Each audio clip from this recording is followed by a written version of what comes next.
हाय, very very good evening everyone. बहुत सारी notifications आ गई हैं।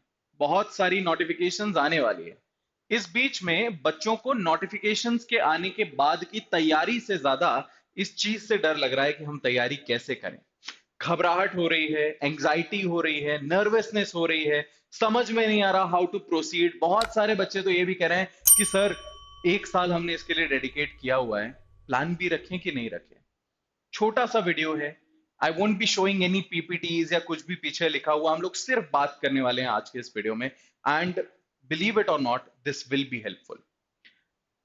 नोटिफिकेशन आने के बाद बहुत ज्यादा घबराहट होना अपने आप में लाजमी बात है, ये बात मैं जानता हूं। और सिर्फ नोटिफिकेशन की बात नहीं, आप किसी भी लाइफ के स्टेज पर हो, कोई भी आप काम कर रहे हो, जैसे ही कोई बड़ी चीज जिसके लिए आपने हमेशा से तैयारी की है, वो चीज अगर आपके सामने आएगी तो घबराहट होगी। Even if you are a trained sports person, अगर आप अपनी जिंदगी का सबसे बड़ा टूर्नामेंट खेलने जाओगे तो आपके हाथ फूलेंगे।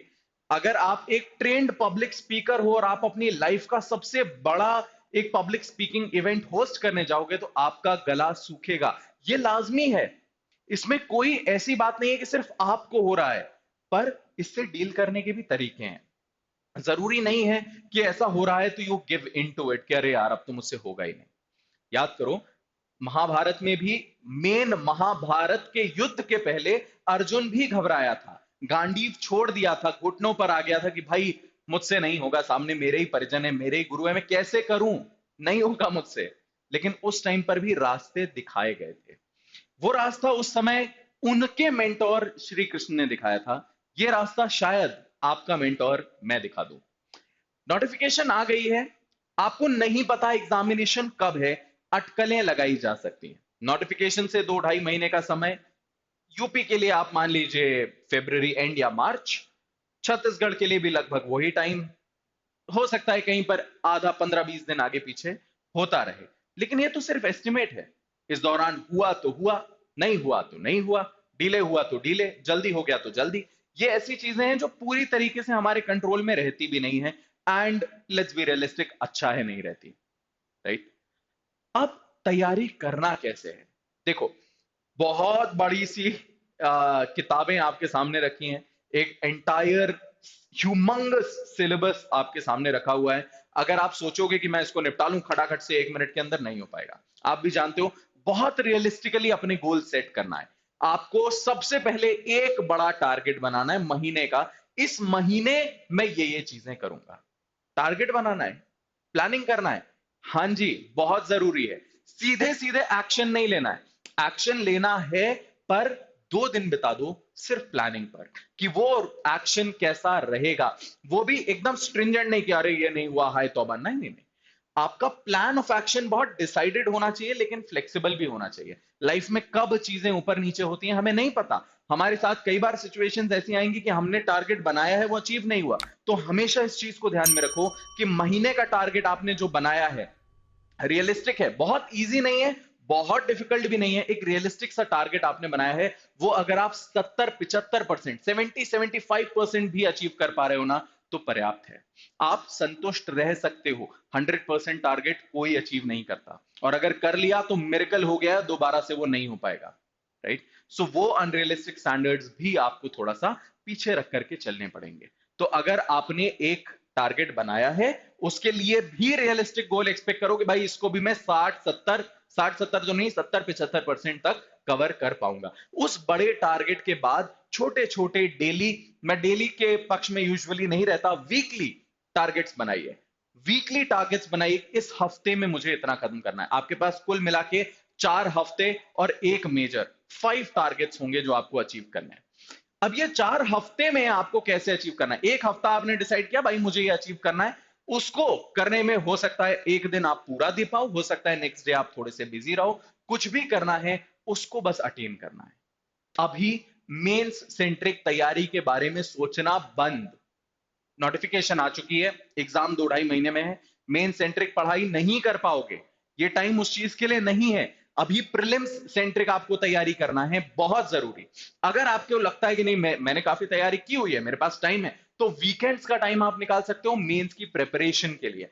लेकिन entire focus should be on preliminary examination, क्योंकि प्रीलिम्स में 80% तक का आपका सिलेबस पूछा जाता है, जबकि मेंस में 20-25% ही सिलेबस है जो कि आता है। सबसे ज्यादा इंपॉर्टेंट पोर्शन मेंस में आता है, लेकिन वो बहुत कम है। आपको प्रीलिम्स पहले निकालना है जो बहुत सारा है, तो उस पर फोकस करना, और उस बहुत सारे में से भी किस तरीके के क्वेश्चंस आते हैं, कहां से आते हैं, क्या नेचर होता है, क्या लेवल ऑफ डिफिकल्टी होता है, ये सारी चीजें एनालाइज करो। 2 से ढाई दिन, 3 दिन का समय लो और अपनी पूरी प्लानिंग बना करके चलो। अब बात करते हैं कि आपके पास प्लान बी होना चाहिए। तो देखो, अभी जिस लेवल पर आप हो, अभी प्लान बी सोचने का टाइम गया, राइट? ये वो टाइम था जब आप शुरू कर रहे थे, तब आप सोच सकते थे। प्लान ए, प्लान बी, ये सारी चीजें ना सिर्फ तब काम करती हैं जब आपके पास कोई दूसरा ऑप्शन हो। देखो, अगर आप ऐसी सिचुएशन में हो कि बहुत ज्यादा हाई होप्स हैं, बहुत एकदम आप नीड की सिचुएशन में हो कि नहीं मेरे को चाहिए भाई, अभी मेरे पास इतना, मेरे ऊपर इतना प्रेशर है कि अगर मैं जज नहीं बना तो मेरी बैंड बच जाएगी, हैव अ प्लान बी, रख लो एक। उस पर बहुत फोकस नहीं करना है, उसको प्लान ए नहीं बनने देना है, वो बी ही रहेगा, वो नीचे ही रहेगा, लेकिन एक रख लो। क्यों? ताकि एक एग्जामिनेशन आपका जीवन निर्धारित ना करे, एक एग्जामिनेशन आपका माइंडसेट निर्धारित ना करे, एक एग्जामिनेशन आपकी एलिजिबिलिटी क्वालिफिकेशन निर्धारित ना करे, राइट? उस एक प्लान बी को हमेशा रखो, असफलताओं के डर से नहीं, इसलिए कि हां नहीं हुआ तो बहुत लोगों का नहीं होता भाई।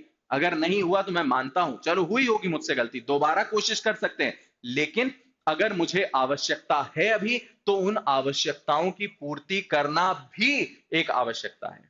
If I have the need, it is also my need to fulfil those needs. ये जरूरी है। तो प्लान बी कब रखना है? जब आपके पास इस तरीके की सिचुएशन हो कि नहीं मुझे जरूरत है, लेकिन अगर स्टेक्स उतने हाई नहीं है, अगर उतना प्रेशर नहीं है, अगर आपके पास समय है डिवोट करने के लिए, अगर आपको लगता है कि नहीं हाँ थोड़ा 1-2 साल 3 साल मेरे ऊपर कोई ऐसा सर पे रिस्पॉन्सिबिलिटी नहीं आएगी कि मुझे अर्जेंटली कोई चीज चाहिए होगी, तो फिर जो गोल निर्धारित किया है ना उससे मत अडिग हो।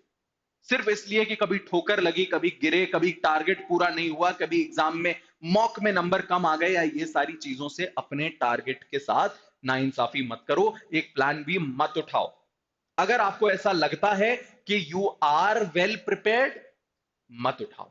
अगर आपको लगता है कि यार प्रिपरेशन तो अच्छी है पर नेसेसिटीज बहुत सारी हैं, फिर प्लान बी उठाना अपने आप में बहुत एक रीजनेबल सॉल्यूशन हो जाता है। लेकिन क्रक्स ऑफ द मैटर यही है, ए बी क्या प्लान रखना है ये कंप्लीटली आपकी सिचुएशन पे डिपेंड करेगा।